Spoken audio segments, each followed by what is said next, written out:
Good morning student. Class 11th physics. हम physics में study कर रहे हैं चैप्टर नंबर 2। आज का हमारा टॉपिक है डायमेंशनल फार्मूला। फार्मूले तो आपने बहुत से पढ़े हैं 9th-10th में, लेकिन आज हम पढ़ेंगे फिज़िक्स में dimensional formula. It means dimensional formula depend करता है मास, लेंथ एंड टाइम पे। कैसे कि किसी भी ऑब्जेक्ट का जब हम सपोज ये एक ऑब्जेक्ट है हमारे पास डस्टर, राइट, तो डेफिनेटली ये जो डस्टर है इसमें मास होगा कि कितने वेट का है, इसकी लेंथ होगी, राइट, लेकिन इसमें टाइम नहीं होगा। मतलब जब भी हम किसी ऑब्जेक्ट का डायमेंशनल फार्मूला बनाएंगे तो उसमें ये 3 चीज़ों की रिक्वायरमेंट रहेगी, राइट। हो सकता है किसी में सिर्फ लेंथ हो, मास और टाइम ना हो, या हो सकता है किसी में सिर्फ टाइम हो, मास और लेंथ ना हो। तो ये डायमेंशनल फार्मूला किसका बनता है? फंडामेंटल क्वांटिटीज़ का, जो आपने कल के वीडियो में देखा था, राइट, कि फंडामेंटल क्वांटिटीज़ कौन कौन सी होती है। तो मैंने आपको बताई थी कि फंडामेंटल क्वांटिटीज़ फिक्स है और वो होती है 7। तो 7 फंडामेंटल क्वांटिटी है। जैसे मैंने बताया था, मास होता है जिसको हम मेज़र करते हैं मीटर में, टाइम होता है, वेट होता है, केल्विन होता है, ये सब क्या है? फंडामेंटल यूनिट्स है। तो डायमेंशनल फार्मूला बनाने के लिए सबसे पहले आपको किसका बनाना है, वो ऑब्जेक्ट होना ज़रूरी है। तो हम देखते हैं कि डायमेंशनल फार्मूला क्या होता है। Dimensions of a physical quantity. Definitely हमने फंडामेंटल क्वांटिटी पढ़ी थी, और फंडामेंटल क्वांटिटी टाइप्स ऑफ क्या है? Physical quantity. फिजिकल क्वांटिटी के 2 टाइप्स थे ना, एक फंडामेंटल क्वांटिटी, दूसरा डिराइव क्वांटिटी। तो जो इसका हम डायमेंशन बनाएंगे वो डेफिनेटली किसका रहेगा? फिजिकल क्वांटिटी का कुल मिला के, राइट। तो हम बोल सकते हैं कि dimension of a physical quantity are the power to which the fundamental units, मतलब उनकी जो यूनिट्स है उनकी पावर पे डिपेंड करेगा, are raised to obtain 1 unit of that quantity, right. मतलब इनकी जो यूनिट्स होगी वही यूनिट्स किसकी होगी?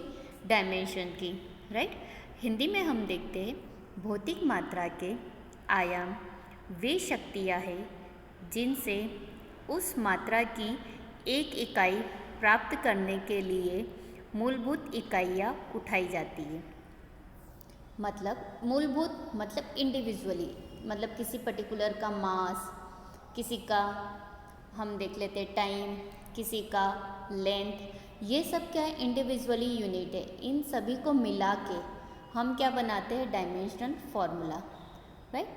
अब देखते हैं डायमेंशन फार्मूला की पर्टिकुलर डेफिनेशन होती क्या है, और डायमेंशन फार्मूले को किससे रिप्रेजेंट करते हैं, किस सिंबल में उसको लिखते हैं, मतलब लिखने का तरीका क्या होता है, हम देखते हैं।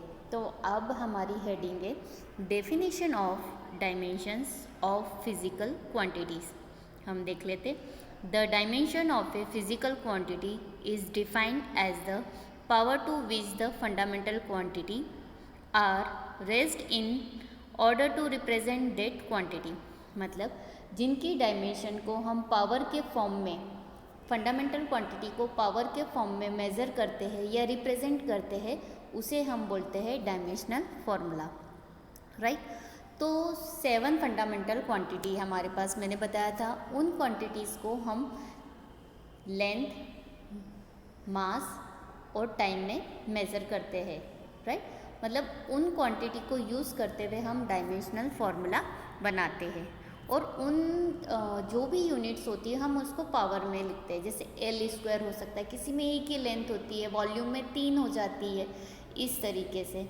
तो हम यहाँ पे बताना चाहते हैं the 7 fundamental quantities are enclosed in square bracket. मतलब जो 7 फंडामेंटल क्वांटिटी है उसको हम एक स्क्वायर ब्रैकेट में लिखते हैं। स्क्वायर ब्रैकेट इस तरीके का होता है, दिस इज़ ओपन ब्रैकेट। हम इसमें कभी नहीं लिखते, नहीं तो गलत हो जाएगा हमारी फंडामेंटल क्वांटिटी की डायमेंशनल फार्मूला। हमेशा हम उसको लिखेंगे क्लोज्ड ब्रैकेट में। मतलब आप जब भी कॉपी में रिप्रेजेंट करेंगे या सिंबल लिखेंगे या डायमेंशनल फार्मूला लिखेंगे तो उसको हमेशा ऐसे क्लोज ब्रैकेट में ही लिखना है, अदरवाइज अगर आपने इसको ओपन ब्रैकेट में लिखा तो वो गलत हो जाएगा। तो यहाँ पे बताया है कि square bracket to represent its dimension, वो उसकी डायमेंशंस बताता है, राइट। कि भौतिक मात्रा के आयाम को उन शक्तियों के रूप में परिभाषित किया जाता है जिनके लिए उस मात्रा का प्रतिनिधित्व करने के लिए मौलिक मात्राएं उठाई जाती है। मतलब डायमेंशनल फॉर्मूला बनाने के लिए हम क्या करते हैं, मौलिक मात्राएं लेते हैं इंडिविजुअली, जैसे फंडामेंटल क्वांटिटीज़ में है ना इंडिविजुअली यूनिट्स, वो लेना है और उनको एक स्क्वायर ब्रैकेट के रूप में जब हम लिखते हैं तो वो आपका बन जाता है डायमेंशनल फॉर्मूला, राइट। तो इसके आयामों को दर्शाने के लिए 7 मूल राशियाँ वर्गाकार कोष्ठक में संलग्न है, मतलब हम उसको वर्गाकार कोष्ठक में लिखते हैं, क्लियर। तो ये है उसका रिप्रेजेंट करते हैं, ये उसका सिंबल है। अब डायमेंशनल फार्मूला बनाते कैसे हैं हम देख लेते हैं कि क्या होता है। जैसे देखिए डायमेंशनल फार्मूला, अभी तो मैंने डायमेंशंस बताई थी, अब डायमेंशनल फार्मूला बनाना कैसे है, right. The expression showing the power to which the fundamental units are to be raised to obtain 1 unit of a derived quantity is called the dimensional formula of the quantity. It means कि जैसे हम derive फार्मूले बनाते थे, derive फार्मूले किससे बनाते थे, डिराइव क्वांटिटी फंडामेंटल क्वांटिटी से। तो सेम एज इट इज़ यहाँ पर भी जितनी भी हमारी फंडामेंटल क्वांटिटी हो या डिराइव क्वांटिटी हो, जब उनका हम डायमेंशनल फार्मूला बनाएंगे तो वो सारे के सारे डायमेंशनल फार्मूला हम काय में बनाएंगे, मास, लेंथ और टाइम के फॉर्म में बनाएंगे, राइट। मतलब हम उसको क्या करेंगे, रिप्रेजेंट करेंगे, right. If Q is the unit of A derive quantity, मतलब अब हमने सपोज कर लिया है कि एक कोई डिराइव क्वांटिटी है, उससे Q रिप्रेजेंट करते, मतलब हमें नहीं पता है कि वो वॉल्यूम है, एरिया है, इस तरीके को, जैसे वॉल्यूम को V बोलते हैं, एरिया को A बोलते हैं, तो हमने एज अ एक Q सपोज कर लिया, right. Represent by Q equals to MLT, इसको आप स्क्वायर ब्रैकेट में लिखो, यहाँ पे लिखा नहीं है, इसको प्रॉपर रिप्रेजेंट करो, इसको हम लिखेंगे स्क्वायर ब्रैकेट में MLT, वो भी कैपिटल लेटर, मतलब M भी आपका कैपिटल लेटर होना चाहिए, L भी आपका कैपिटल लेटर होना चाहिए और T भी आपका कैपिटल लेटर होना चाहिए। अब यहाँ पे हमने इसकी पावर बता दी ABC, A की वैल्यू 0 भी हो सकती, 1 भी हो सकती, 2 भी हो सकती, मतलब नंबर्स, वो भी पॉजिटिव नंबर्स, मतलब जिसमें मास नहीं होगा तो हम M की पावर क्या लगा देंगे, 0। सपोज किसी में सिर्फ A की लेंथ है तो L 1 हो जाएगा और उसमें मास और टाइम नहीं है तो उस प्लेस पे 0 आ जाएगा, क्लियर। देन M की पावर A, L की पावर B, T की power C is called dimensional formula, मतलब ये आपका क्या है, डायमेंशनल फार्मूला है। एंड द एक्सपोनेंट, जो आपके एक्सपोनेंट से A B C are called the dimension, मतलब वो उसकी डायमेंशन से ये नंबर्स होंगे कि उसमें ये कितनी बार है। जैसे सपोज ये इसका वॉल्यूम बोल दे, लेंथ, ब्रेथ एंड हाइट, ये उसकी कितनी 3 डायमेंशनल है, राइट। तो ये उसकी 3 डायमेंशनल है तो L की पावर कितना हो जाएगा, 3, ये उसकी डायमेंशनल होगी। हम सीखेंगे अभी नेक्स्ट स्लाइड में कि डायमेंशनल फार्मूला बनाते कैसे, लेकिन रिप्रेजेंट कैसे करते, इस तरीके से, राइट। व्युत्पन्न मात्रा की एक इकाई प्राप्त करने के लिए मूलभूत इकाइयों को बढ़ाने की शक्तियों को दर्शाने वाला व्यंजक उस मात्रा का विमेय सूत्र कहलाता है। मतलब डायमेंशनल फार्मूले को हिंदी में क्या बोलते हैं, विमेय सूत्र। इसको भी यहाँ पर हमने किससे रिप्रेजेंट करा है, Q से, और इसको हम काय में लिखेंगे, स्क्वायर ब्रैकेट में, M की पावर A, L की पावर B, T की पावर C, जिसमें ABC क्या है, घातांक है, मतलब पावर के फॉर्म में है, क्लियर। अब हम देख लेते कुछ डायमेंशनल फार्मूले, राइट। नंबर वन थोड़े मैं 4-5 एग्जाम्पल दूंगी कि डायमेंशनल फार्मूले कैसे बनाते हैं, तो आपको समझ में आ जाएगा। आप उसकी हेल्प से न जाने कितने डायमेंशनल फार्मूले बना सकते हो। थोड़े से मैं बनाना सिखाऊंगी, बाकी के आप खुद ट्राई करेंगे। Now the first is the volume of solid. Suppose हमने एक सॉलिड ले लिया, उसका हमें क्या फाइंड करना है, वॉल्यूम फाइंड करना है, ठीक है। वॉल्यूम मतलब आयतन, राइट। तो वॉल्यूम का फॉर्मूला क्या होता है, ये रहा, volume equals to length into breadth into height, मतलब आयतन बराबर लंबाई गुणित चौड़ाई गुणित ऊंचाई। मतलब सपोज़ ये हमारे पास बॉक्स है, अगर मैं बोलूँ यहाँ का मेज़रमेंट लेंथ है तो उसको क्या बोलेंगे, एल से रिप्रेजेंट करेंगे।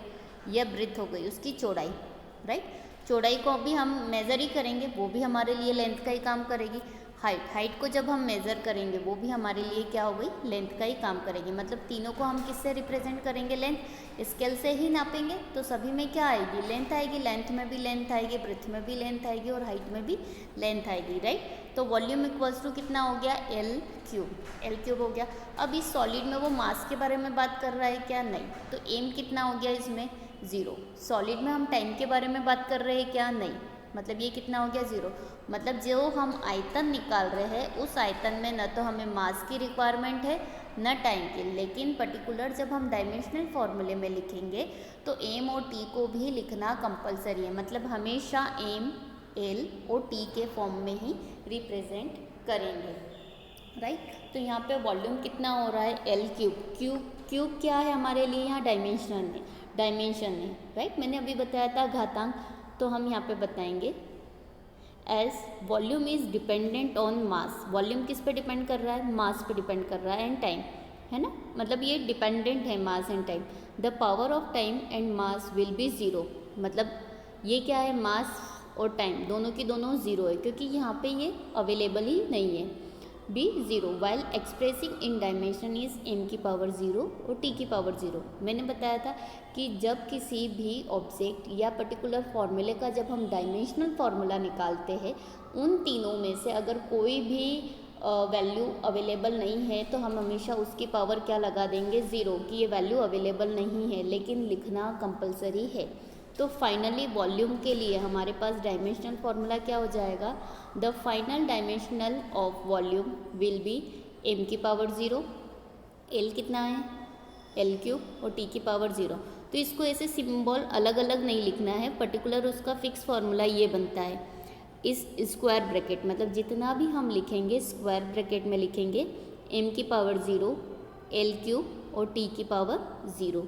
क्लियर। ये हो गया वॉल्यूम के लिए, हो गया एक बनाना सीखा।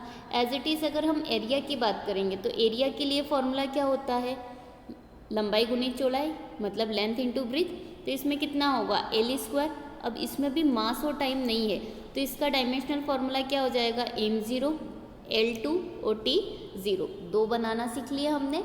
अब हम देखेंगे स्पीड। अब हम स्पीड के लिए डायमेंशनल फार्मूला बनाएंगे, मतलब हम बहुत सारे फार्मूले के लिए डायमेंशनल फार्मूला बना सकते हैं, राइट। अब देखते हैं, speed of an object is distance cover by it in specific time and is given as. मतलब स्पीड बराबर क्या होता है, डिस्टेंस अपॉन में टाइम। हिंदी में अगर हम देखें तो चाल बराबर क्या होता है, दूरी बटा समय, राइट। अब डायमेंशन ऑफ डिस्टेंस को हम किस में मेजर करते हैं, लेंथ में। मतलब ये यहाँ पे क्या आ जाएगा, लेंथ में। और टाइम को हम काई में मेज़र करते हैं, टाइम को हम काई में मेज़र करेंगे, टी में, राइट। डिस्टेंस को हम एल में लेते हैं, टाइम को हम सेकेंड, मतलब टी लिखेंगे डेफिनेटली, एक ही टाइम है। तो देखो स्पीड का फॉर्मूला क्या, ये स्पीड इक्वल्स टू ये है, तो डायमेंशन ऑफ स्पीड, यहाँ पे हमने डायमेंशन लगा दी। तो देखो डिस्टेंस के प्लेस पे हमने लिखा एल और टाइम के प्लेस पे हमने लिखा टी, राइट। तो ये जब t की पावर अभी डिनोमिनेटर में कितनी 1, न्यूमरेटर में जाएगी तो कितनी हो जाएगी, -1। तो ये कितना होगा, LT -1, राइट। लेकिन इसमें m है क्या, नहीं। तो यहाँ हो जाएगा m की पावर 0, l की पावर कुछ नहीं है, इट मीन्स 1 होता है, राइट। और अगर कुछ नहीं है तो आप लिख दो 0। और अगर यहाँ पे अब हमें दिख रहा है कि l की पावर कुछ नहीं है, l कितना है, कुछ नहीं है, मतलब 1 है, और t की पावर -1। तो स्पीड के लिए जब भी हम स्पीड की बात करेंगे कि डायमेंशनल फार्मूला ऑफ स्पीड, तो हम लिखेंगे इन स्क्वायर ब्रैकेट, आपको इतना लिखना है, इन ब्रैकेट m की पावर 0, l की पावर 1 और t की पावर -1। ये हो गया डायमेंशनल फार्मूला ऑफ स्पीड। कई बार एग्ज़ाम में आपको ऑब्जेक्टिव में या फिर 1 वर्ड्स में ये पूछ लिया जाता है, right the dimensional formula of speed. तो आपको इतना लिखना है। और हम देख लेते हैं, जैसे acceleration of a body is defined as rate of change of velocity with respect to time. हमारे पास डेफिनेशन क्या होती है कि rate of change of velocity with respect to time, वेग परिवर्तन करने की दर को समय कहते हैं। वेग परिवर्तन करने की दर को त्वरण कहते हैं, सॉरी त्वरण कहते हैं। तो एक्सेलरेशन का फॉर्मूला क्या हो गया, वेलोसिटी अपॉन में टाइम, वेलोसिटी अपॉन में टाइम। अब वेलोसिटी का फॉर्मूला क्या हो जाता है, वेलोसिटी का formula L T minus one. Velocity it means speed, speed का जो होता है वही किसका होता है, वेलोसिटी का। तो एल टी माइनस वन हमने डायरेक्ट रखा, टाइम की प्लेस पे अब हम क्या पुटअप करेंगे, टी, राइट। तो देखो यहाँ हमने अप्लाई कर दिया डायमेंशन ऑफ एक्सीलरेशन, इसकी प्लेस पे हमने रखा एल टी माइनस वन और इसकी प्लेस पे हमने रखा डिवाइड में टी। ये टी जब वापस से न्यूमरेटर पार्ट में जाएगा तो टी की पावर कितना हो जाएगा, अगेन पहले से एक ये था और ये एक और कितना हो जाएगा, माइनस वन। तो फाइनली कितना हो जाएगा, एल टी माइनस टू हो गया। अब इसको प्रॉपर वे में डायमेंशनल फार्मूले को किस में लिखेंगे हम, एम एल टी के फॉर्म में। अब इसमें मास अवेलेबल नहीं है तो ये कितना हो जाएगा, m की पावर 0, l की पावर 1 और t की पावर माइनस टू। तो ये हो गया डायमेंशनल फार्मूला ऑफ एक्सेलरेशन। अब हम देख लेते हैं डेंसिटी। डेंसिटी क्या हो गया, density of a body is defined as mass per unit volume. कितना हो गया, mass per unit volume. And इस डायमेंशनल आर गिवन एज, मतलब ये उसकी डेफिनेशन हो गई, मास पर यूनिट ऑफ वॉल्यूम। देखिए पर यूनिट ऑफ वॉल्यूम। तो डेंसिटी मतलब घनत्व का फॉर्मूला क्या हो गया, द्रव्यमान बटे आयतन, राइट। घनत्व बराबर कितना हो गया, द्रव्यमान बटे आयतन। मास को हम किससे रिप्रेजेंट करते हैं, एम से। वॉल्यूम को, तो वॉल्यूम का हमने डायमेंशनल फार्मूला लिखाया था, कितना निकला था, एल क्यूब, सबसे नंबर 1 वाले इसमें, राइट, एल क्यूब। तो हमने यहाँ पे इसको पुटअप करा। अब ये एल की पावर जो 3 है न्यूमरेटर पार्ट में जाएगी तो काय में हो जाएगी, माइनस में। अब इसमें एम है, हाँ है, एम की पावर 1, एल है, हाँ है, एल की पावर माइनस 3, टी है क्या, टाइम है क्या, नहीं, तो टी की पावर 0। तो यहाँ पे डायमेंशनल फार्मूला ऑफ डेंसिटी कितना हो गया, एम एल की पावर माइनस 3 टी की पावर 0। Number 6 force. अब हम फोर्स के बारे में देख लेते कि फोर्स हम डायमेंशनल फार्मूला कैसे निकाल सकते हैं। तो फोर्स इक्वल्स टू हो जाएगा on A body is the product of acceleration and mass. मतलब फोर्स बराबर कितना होता है, आपको फॉर्मूला पता होगा, एफ इक्वल्स टू कितना होता है, ए में मतलब द्रव्यमान इंटू त्वरण, यही फॉर्मूला होता है, बल बराबर द्रव्यमान गुणित त्वरण। तो force equals to mass into acceleration होता है। तो डायमेंशन ऑफ मास किससे रिप्रेजेंट करेंगे, मास को हम एम से ही बताते। और एक्सीलरेशन का जस्ट इसके पहले हमने स्लाइड में देखा था, एक्सीलरेशन का डायमेंशनल फार्मूला क्या है, एल टी की पावर माइनस टू, राइट। जैसे जैसे हम बड़े बड़े फार्मूले के निकालते जाएंगे, छोटे छोटे डायमेंशनल फार्मूला उसमें क्या होंगे, यूज़ होते जाएंगे। तो यहाँ पे देखिए डायमेंशन ऑफ फोर्स कितना हो जाएगा, ये एम फॉर्मूले में पुटअप करेंगे और एक्सीलरेशन की प्लेस पे ये लिखा, राइट। तो फाइनली देखो एम कितना है 1, एल कितना है 1 और टी की power minus two as usual. तो फोर्स का डायमेंशनल फार्मूला क्या हो गया, ये कि force equals to M L T minus two. अब जैसे हमने तो 6 अलग अलग निकाल के बताए, अब मैं कुछ आपको डायरेक्ट बता देती हूँ। जो हमने निकाले वो डायरेक्ट भी है, जैसे क्वांटिटी, ये उसके फॉर्मूले में जैसे ही आप वैल्यू पुटअप करोगे डेफिनेटली क्या आ जाएगा, डायमेंशन। इसलिए आपको फॉर्मूले पता होना जरूरी है। जैसे वेलोसिटी क्या हो जाएगा, डिस्प्लेसमेंट अपॉन में time, L T minus 1। Acceleration क्या हो जाएगा, एल टी माइनस 2। डायरेक्ट आप चाहो तो एम एल टी के फॉर्म में भी लिख सकते हो, शॉर्ट में भी लिख सकते हो।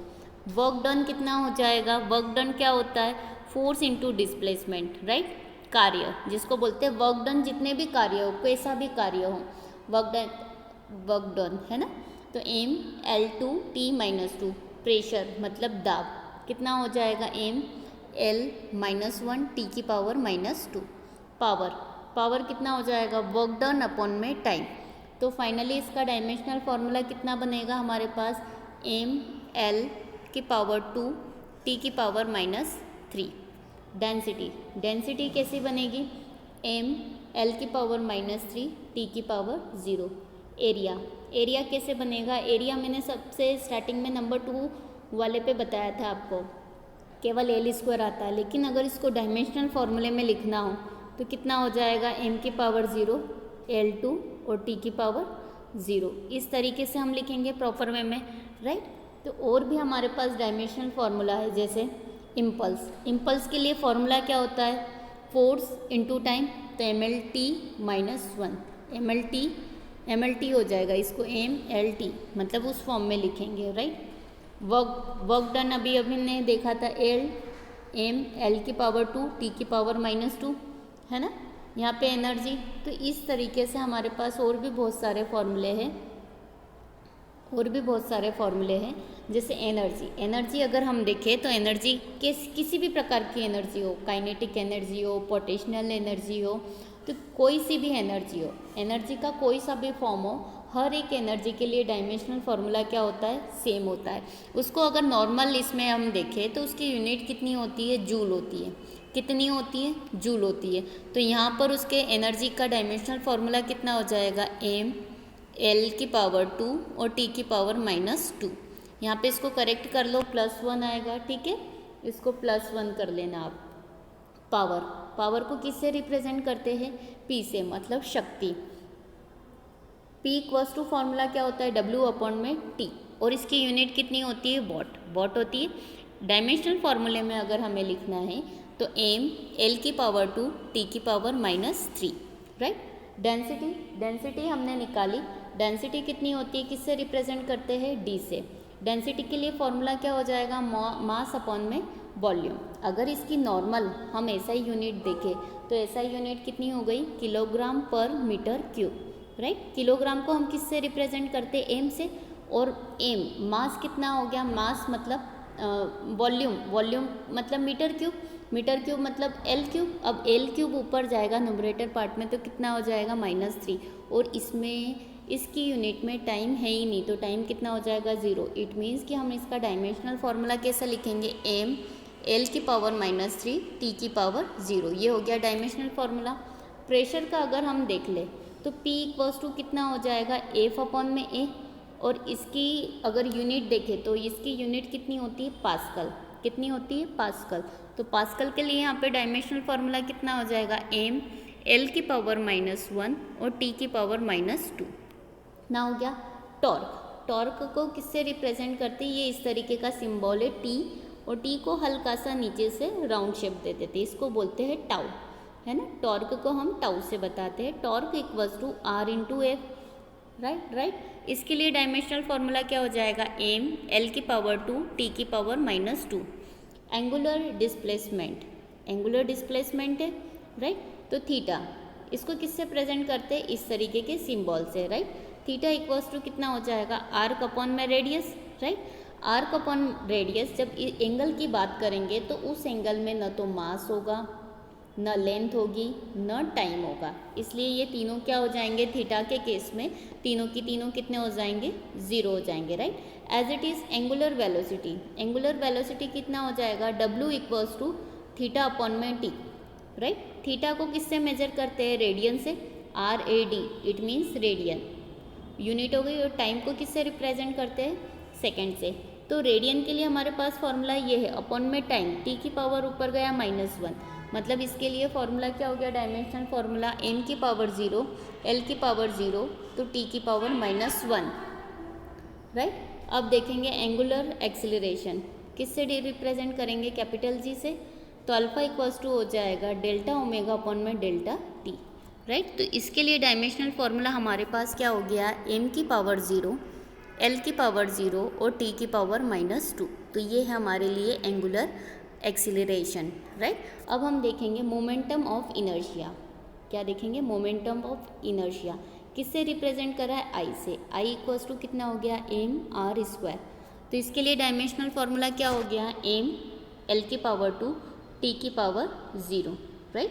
तो आज की इस वीडियो में हमने क्या स्टडी करी, डायमेंशनल फार्मूला। कि डायमेंशनल फार्मूला हम पहली बार पढ़ रहे, अभी तक हमने नॉर्मल यूनिट्स पढ़ी थी, फॉर्मूले पढ़े थे, तो उन फॉर्मूले को एक और से हम रिप्रेजेंट करते हैं डायमेंशनल फार्मूला। इट मीन्स कि जब आप 9th और 10th में पढ़ते हो तो पर्टिकुलर टॉपिक का आप क्या पढ़ते हो, सबसे पहले डेफिनेशन लिखते हो, फिर एग्जाम्पल लिखते हो, फिर एप्लीकेशंस लिखते हो उसकी, फिर उसकी यूनिट्स फार्मूला लिखते हो, फिर देन उसकी यूनिट्स लिखते थे, राइट।